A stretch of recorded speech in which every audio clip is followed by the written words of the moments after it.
આ નેવડ ગામની ચમચાણ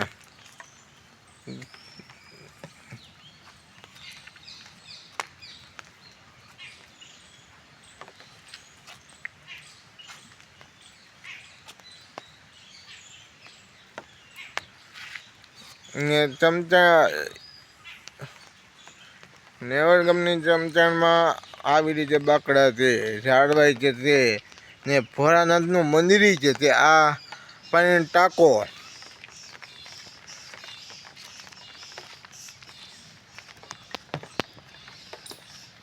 ભોળાનાથનું મંદિર છે તે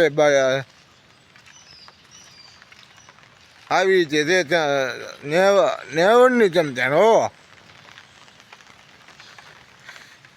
પડકે માલણ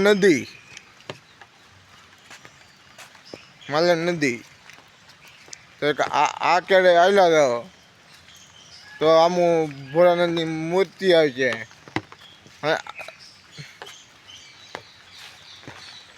આ રીતે કંઈક નજારો છે નેવડ ગામની ચમચાણનો.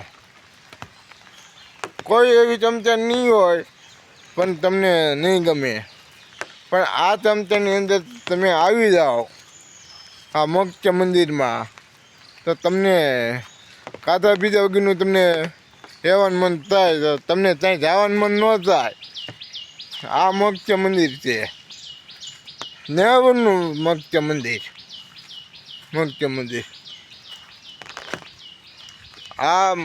આ માલણ નદી,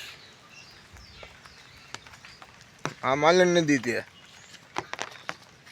ને ચાલુ વર્ષ અત્યારે ટાણે હાલમાં કોક ચાટા પડે છે. આ રીતે બાકડા ગોઠવેલા છે. આ રીતે અહીં જાઓ તો સીધો ના વ્યા જાઓ ઓલે પરજામાં અંધી રીતે જીવી જાતે પૂરેપૂરી નેવડની મોક્ષ મંદિરમાં. આવી તો મંદિર ભોળાનાથની મૂર્તિ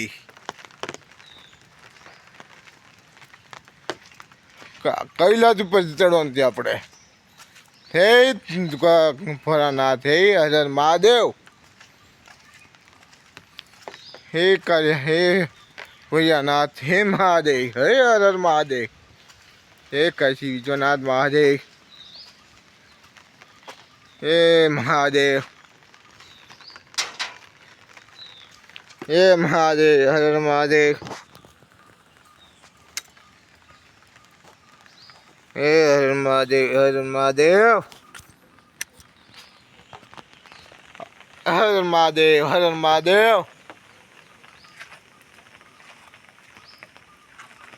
આ મોક્ષ મંદિર, આ મહાદેવનું મંદિર, આ ભોળાનાથની મૂર્તિ.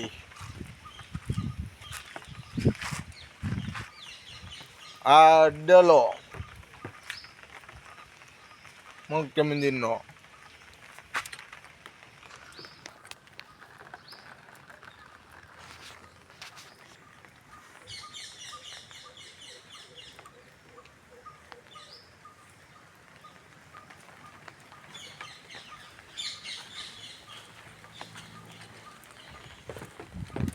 આ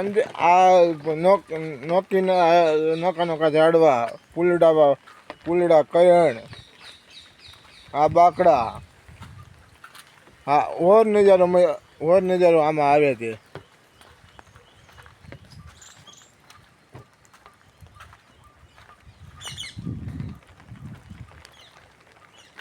આ માલણ નદી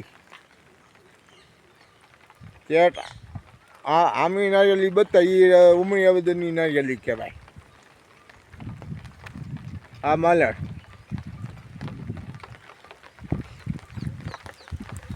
હવે ડેલો બતાવું તમને અંદર.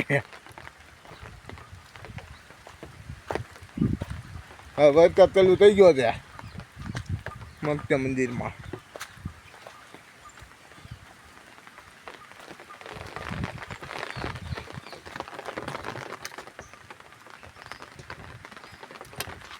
આવી જશે ભાઈ, મહેનત કરો તો તમારું મોક્ષ મંદિર આની કરતાં રૂડું બને છે.